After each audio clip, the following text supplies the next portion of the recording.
Hi there, welcome to part two, lesson on kinematics. In the last lesson, we introduced the idea of kinematics in some basic examples. In this one, we'll look at some problems together to make sure you have a good grasp of the concepts. Okay, just to recap, one big part of kinematics is, first of all, kinematics shows the motion of objects in space. So here we can see the motion of some object represented by the purple line.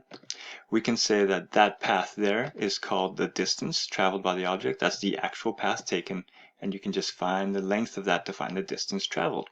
However, there's an important word called displacement. Displacement represents how much the object has, or how much its position has changed from its original spot. And in that case, we can just do a straight line connecting point A and point B. We're not worried about the meandering journey of the object. We just want to know how far is it from its starting point. So that's called displacement. Displacement has a direction. We can say there's positive displacement, or if we went in the other direction, negative displacement. And also there's other words that go along with this, and they are velocity, acceleration. These are all parts of kinematics. So let's recap here as well. Here's a position function, which is often given with the variable s, position based on time, and it's the greenish parabola here. It shows the position of a thrown object. It goes up and then it goes down. So its position is some distance away from zero, highest point is 9 units from zero, and then down, down, down, back to zero. That's the position function. Here's a velocity function, which is found by taking the derivative of the position function. Velocity represents the slope at every position. And we can see by this path here that there's highest slope here, most velocity, then no velocity when it reaches its peak, and then negative velocity. So velocity is represented by the blue line here. We can see this is a linear equation. We have positive velocity values, large positive values, still positive, then zero, then negative velocity values. So velocity, like displacement, has a direction. We can say positive when it's going one way, and then negative velocity when it's going the other way. Finally, we have the acceleration function, which in this case is the derivative of the velocity one, and it's -2. It is this red horizontal line here. So no matter where you look at this object on its path, it has a negative acceleration of 2. That means that velocity is decreasing by 2 every second. And we can see that on the velocity graph because it has a slope of -2. We can see that here. So acceleration means, okay, if you go from the first velocity was 6, and then 1 second later, the velocity was 4. And then 1 second later, the velocity was 2. So you can see the velocity is going down by 2 every second, and that's what acceleration represents. Acceleration also, you can see, has a direction, and this says that the acceleration on this one is acting in the negative direction. All right, let's put all that together. Here's our first problem. It says a particle moves in a horizontal line so that its position from a fixed point after t seconds, where t is greater than or equal to 0, okay, so time goes from 0 onwards, is s meters, where s of t equals 5t squared minus t to the fourth. Okay, this is our position function. If you put any value of t in there, that means any time, then you will get the position where this particle is in its journey. Okay, so part A, let's do A first. Find the position, velocity, and acceleration of the particle after 1 second.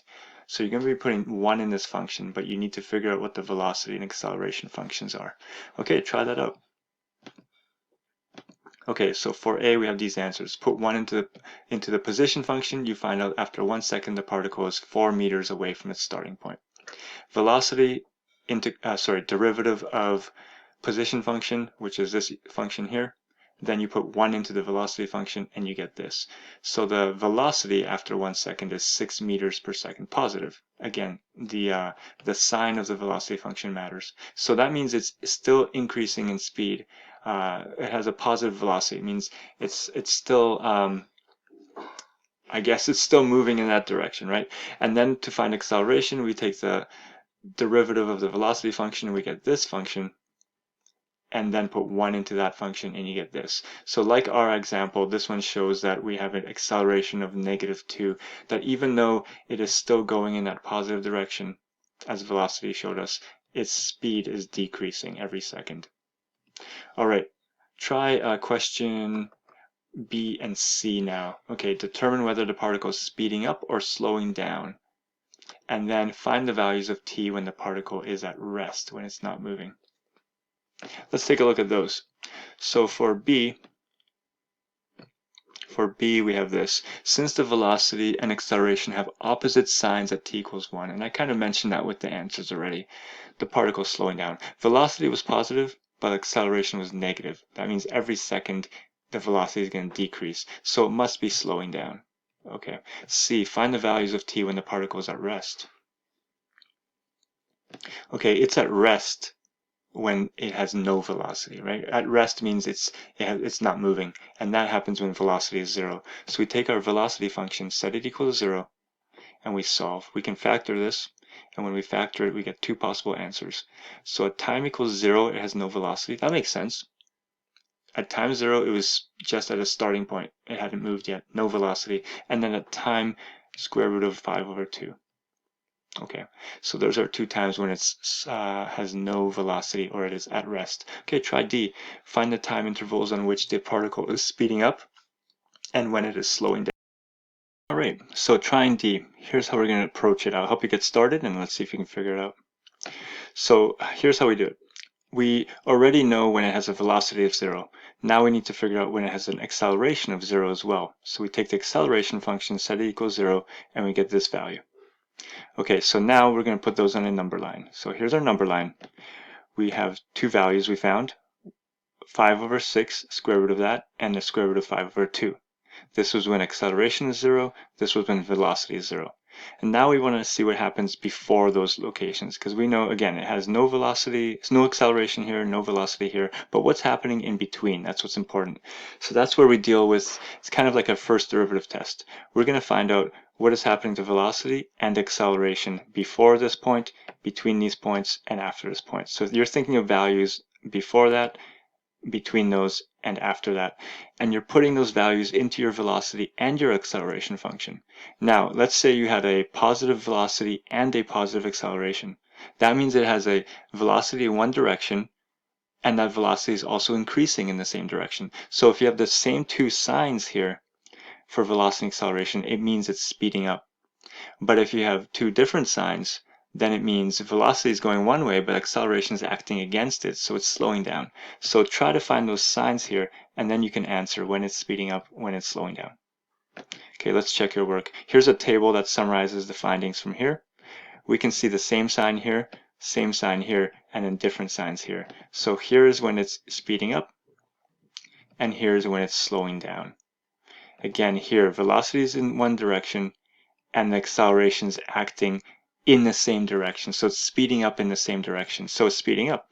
Here, velocity is in one direction, but the acceleration is in the other. So it's slowing it down. And here, velocity is in the negative direction now, but acceleration is also acting on it in the negative direction. So it's speeding up in the other direction. So that's how that works.